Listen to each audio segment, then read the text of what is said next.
Good morning friends. Today market எப்படி இருக்குன்னு பார்க்க போகிறோம். ஸோ இந்த சார்ட்டை பொறுத்த வரைக்கும் பார்க்குறப்போ மார்க்கெட் எப்படி ரன் ஆகுதுன்னா, அந்த ரெட் லைனுக்கும் மேலே இருக்க ரெட் லைனுக்கும் middle of the market run ஆகிட்டுருக்கு. லோ ரேஞ்ச் பார்த்தீங்கன்னா 25,632, 25,632லேருந்து 26,107.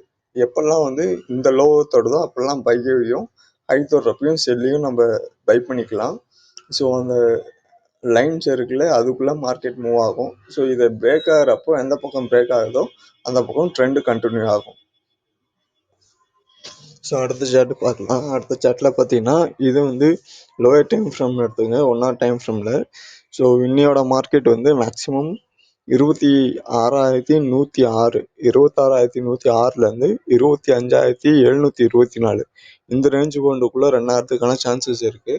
ஸோ மார்க்கெட் மேக்ஸிமம் ஹையில் இருக்கிறதுனால long time higher time frame chart பார்க்கலாம், பின்னாடி பார்க்கலாம்.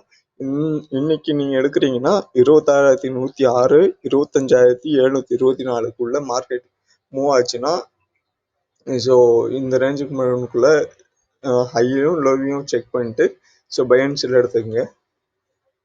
Next.